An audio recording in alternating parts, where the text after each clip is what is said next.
Hello, good afternoon mga kumare. Ito, malungkot ang lola nyo. Tignan nyo. Kasi, makikipagkita talaga. Magkikita kami sana ng aking friend. Sabi niya, after ng work niya, kahit na saglit magkita kami. So, may lugar na kami makikita. Kaso, yung time after ng work niya.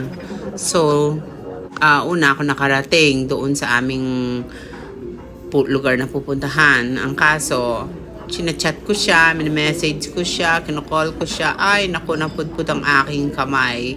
Walang sagot, walang reply. Ang sabi ko, for sure mamaya, i-chat ako nito, sabihin niya na iwan niya ang kanyang cellphone. Ayun mga kumare. Hindi nga ako nagkakamali, parang palago naman naririnig yun iwan ng cellphone. Diba? Madalas idahilan yan, pero I don't know. Sabi ko lang. Anyway, kaya magpagkita kasi syempre matagal na kami hindi nagkita pagkatapos meron akong pinagdadaanan. So, parang sabi ko baka ma-share ko sa kanya. Ang kaso hindi makumare na doble pa ang aking sakit ng dibdib. Life is so unfair, kasi ako mga kumare, pag ako nakipagkaibigan, friend talaga tayo, wag lang mo kung maasahan sa pera, pero sa emosyon, sa pagmamahal ng friend, na kung maasahan mo ko dyan, wag lang sa financial, kasi pareho naman tayong naghiherap, 'di ba?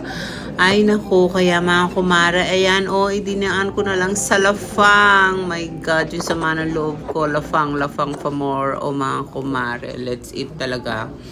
Lafang. Ay naku, ewan ko ba bakit ganere. Ay, alam niyo ba pag uwi ko, hindi ko alam kung saan ako pupunta. Tutuloy pa ba ako sa ibang pasyalan? Uuwi na lang ba ako? Ano ba? Kasi yung na-Indian ka, expect mo talagang magkikita kayo. Excited ka kasi, matagal kami hindi nagkita pagkatapos. Syempre may isi-share ako na, ay naku. Na-disappoint talaga ako sobra.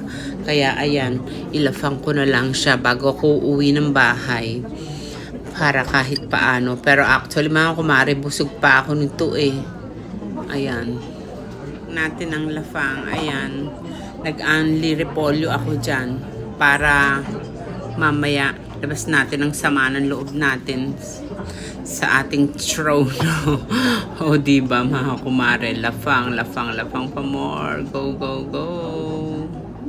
Alam niyo ba yung mga kumare, diba? Pag na-disappoint ka, parang gusto mo pang pumasyal, pero parang nawalan ka ng gana, diba?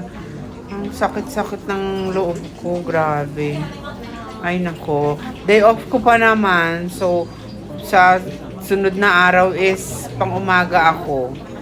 Parang sabi ko, syempre matagal kami hindi nagkita, tapos ganun, 'di ba? Napakasakit, 'di ba? Ang saklap, 'di ba, mga kumare. Kaya ayan, nakikita nyo walang ngiti ang lola nyo, 'di ba? Malungkot kahit na kumakain ako. 'Di ba? Ay, naku, siguro ganun talaga ang life, 'di ba, mga kumare. Ayan, thank you na lang.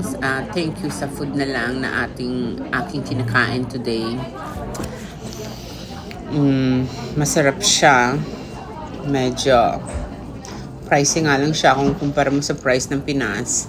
Pero okay na rin. Medyo na-relieve ng konti yung aking, sama ng loob. After nito, uuwi na ako, mga kumare. Wala lang, nagpalipas lang naman ako ng sama ng loob. Ayan mga kumare, thank you for watching. Patapos na ako nito Ayan Thank you. See you again. Please watch naman my others videos and like and subscribe, mga kumare, please. Thank you for watching. Bye-bye. Have a nice day. See you again.